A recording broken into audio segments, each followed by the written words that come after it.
Mulainya kapan?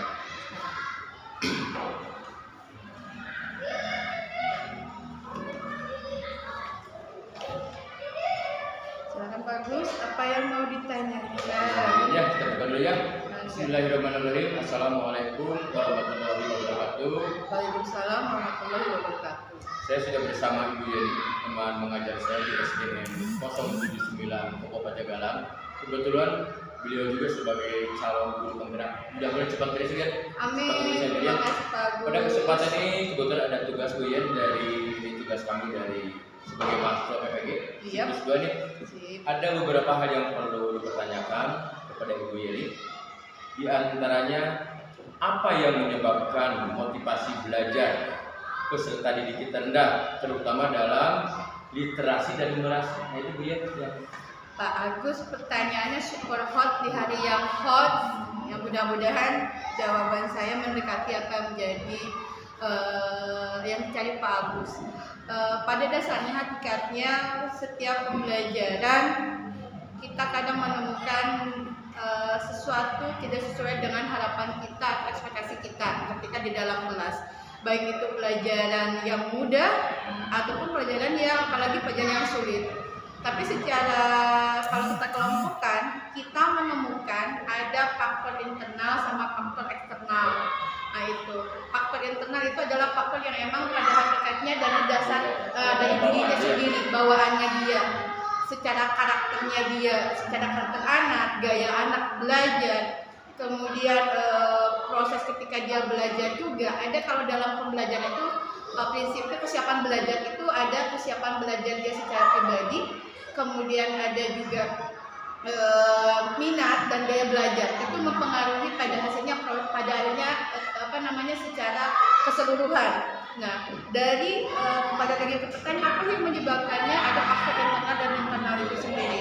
Faktor eksternal secara umum bukan hanya dalam numerasi literasi, tapi numerasi literasi, apalagi dalam numerasi itu sebetulnya berbeda dengan matematika, tapi sistem di dalamnya dia menggunakan matematika, gitu ya, matematika dasar untuk memecahkan kebutuhan atau masalah-masalah dalam kehidupan pribadi, artinya kehidupan sehari-hari gitu ya. Pertama, faktor internalnya adalah rendahnya kemampuan si anak itu sendiri, inteligensi secara istilahnya pengetahuan umumnya, secara inteligensinya. Kedua adalah rendahnya minat belajar anak itu. Dia untuk menggalinya tidak ada. Minat belajarnya juga rendah. Otomatis ketika diberi sesuatu yang mudah pun dan tidak ada minat, bagaimana dia akan mendapat sesuatu? Beda dengan anak, meskipun secara kemampuan dia tidak begitu besar, tapi minat untuk menggalinya besar. Insya Allah dia akan menemukan sesuatu yang bermanfaat buat anak itu. Selanjutnya di faktor internal ini ada motivasi belajar itu. Motivasi belajar itu sebetulnya bisa terjadi karena beberapa hal. Salah satunya kalau secara lingkungan ya, dalam motivasi belajar ini karena tadi kadang lingkungan tidak mendukung, lingkungan si belajar tersebut tidak mendukung. Ketika dia lagi mau belajar, ternyata lingkungannya tidak mendukung di rumah, mungkin ribut lah atau berisik lah, mungkin tidak mendukung secara dia. Akhirnya motivasi, udah ngapain sih aku belajar? Karena mau belajar mendingan berisik sekali atau nggak ada tempat untuk aku nyaman belajar. Itu sesuatu yang membuat dia motivasi belajar itu menurun. Kemudian terjadi juga karena kalau dalam ini adalah guru di dalam kelas itu tidak tahu bahwa si anak itu punya gaya belajar yang berbeda dibanding anak-anak yang lain. Itu juga menyebabkan motivasi dia ketika dia belajar, dia mau begitu ya ngajarinnya, aku mah nggak suka. Nah itu juga salah satunya gitu. Jadi motivasi belajar anak ini bisa terjadi karena emang motivasi dari luar, motivasi dari dalam juga. Tapi secara keseluruhan itu menjadi faktor internal anak itu menyebabkan kemampuan atau istilahnya kualitas dia menyerap tidak begitu bagus.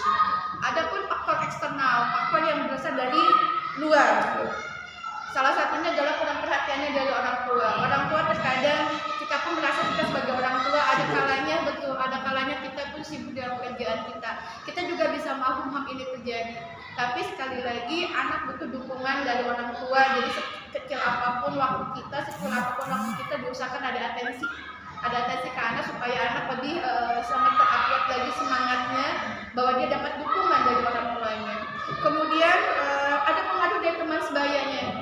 Ketika dia lagi senang belajar, melakukan sesuatu, mencari, menggali, ternyata teman yang menjadi bestinya, teman baiknya, tidak, akhirnya kan akan teralihkan. Hal itu juga menyebabkan anak ini jadi belok lagi arahnya.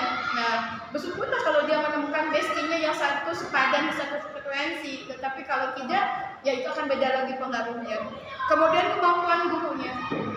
Kita pun mengakui bahwa di antara kita punya kelebihan dan kekurangan. Saya pribadi mempunyai kekurangan kelebihan.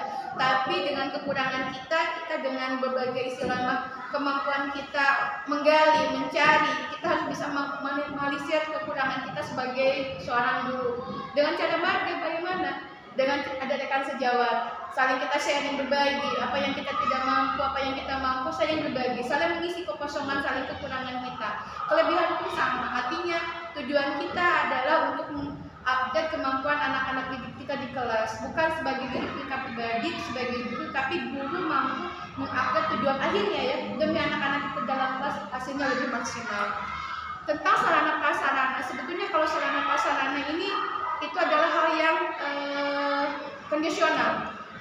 Ada beberapa sekolah yang sarananya pas-pasan tapi mereka bisa menghasilkan anak-anak yang hebat. Ada sarananya yang udah good, bagus, memadai, tapi anaknya biasa-biasa saja. Intinya kalau sarana prasarana itu dalam pendidikan CGP itu bukan menjadi sesuatu yang besar, artinya bukan sesuatu rintangan, malah dengan hal yang begitu kita harus bisa lebih maju lagi. Artinya sama seperti ini, faktor eksternal ini, sarana prasarana itu harus sekian persen, bukan hal yang jadi ditonjolkan, tapi bagaimana si anak ini memang pada hakikatnya dia harus secara motivasi dibutuhkan lebih besar lagi, Mak.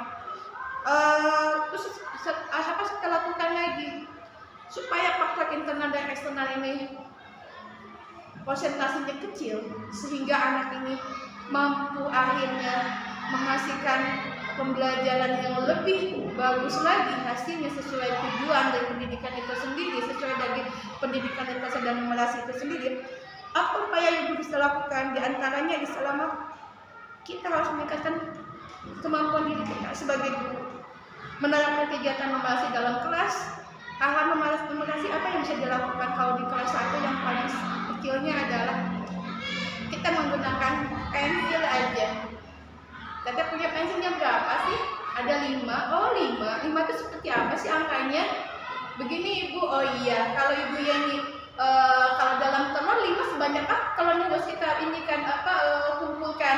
Segini Ibu, ini telurnya 5. Itu hal-hal numerasi juga sebetulnya. Tanpa kita 2 tambah 3, 5 itu kan udah ke matematikanya ya. Tapi kalau numerasi itu hal-hal yang sepele yang memang menggunakan matematika dasar, tapi aktualisasi dalam kehidupan sehari-harinya ada. Dari hal-hal seperti itu yang kita emang kaitkan dengan kehidupan pribadi, ya anak-anak mudah-mudahan lebih nyantol ke kepalanya, karena hakikatnya pendidikan sekarang itu sesuatu akan lebih nempel di kepala itu bila kita kaitkan dengan kehidupan sehari-hari mereka. Begitu Agus mungkinnya untuk secara pemahaman saya bagaimana kenapa sih sampai rendahnya, yaitu ada faktor internal sama eksternal. Pamitan ya tadi Abi. Atau dong ini atas masukannya, jadi seperti tadi di paparan jadi ambil kesimpulan bahwa ternyata antara faktor internal dan eksternalnya mungkin itu yang bisa saya baca dari Ibu. Iya. Terima kasih sekali lagi waktunya dan masukannya. Mungkin itulah wawancara saya dengan teman sejawat kami dengan Ibu Yani. Terima kasih. Assalamualaikum warahmatullahi wabarakatuh. Waalaikumsalam. Agus Budlak. Assalamualaikum. Atur nuhun. Berapa menit?